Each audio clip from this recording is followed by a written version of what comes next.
atmosferă incendiară într-un club de fițe din capitală, șampanie, distracție, delicatese una și una, rochii scumpe și o vedetă internațională care făcea show pe scenă până când, minune, a apărut el, Adi.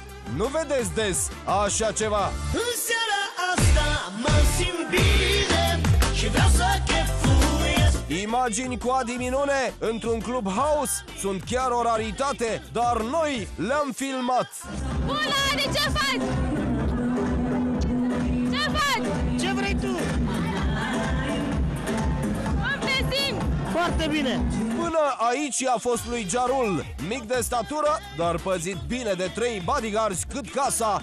Adi Minune a atras toate privirile. Nouă tot nu ne venea să credem că este acolo. Ce caută Adi Minune într-un club unde se ascultă numai muzică house, nici de cum manele? Face hip-hop-ul! Cum să nu? Orice sunet de muzică la un adevărat, să nu zic star, la un adevărat muzician, orice sunet este plăcut. Deci tu asculti orice gen de muzică? Normal, înseamnă să fiu slob sau să fiu nebun, absurd, să nu-ți placă orice sunet pus bine la punct. Manelistul tocmai venise de la un spectacol, doar că nu s-a dus direct acasă, ci în club, ca să se simtă și el bine, nu doar să-i distreze pe alții. Cum de nu cânti seara asta, că e sâmbătă? E ora 2:30, am cântat de la 12 la 1:30, undeva, și după aceea am venit să mă distrez pentru că dacă nu ești peste tot înseamnă că nu existi. Mare vorbă a spus împăratul manelelor. Dacă nu ești peste tot înseamnă că nu existi.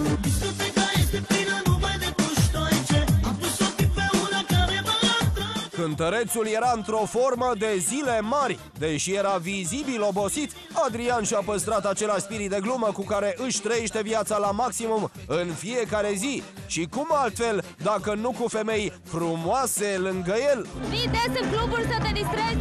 Da, pentru că nu trăim de 2 ori. Îmi place viața, îmi plac fetele. Uite și tu ce fete! Vezi că e gagica mea! El a zis că e gagica lui, dar nu se știe niciodată. Stilat, cum îl știm de obicei, Adi Minune n-a fost mai prejos nici aseară. A purtat haine de mii de euro. Ce porți seara asta? Ce ținut ai? Cum? Ce porți seara asta? Ce ținut ai?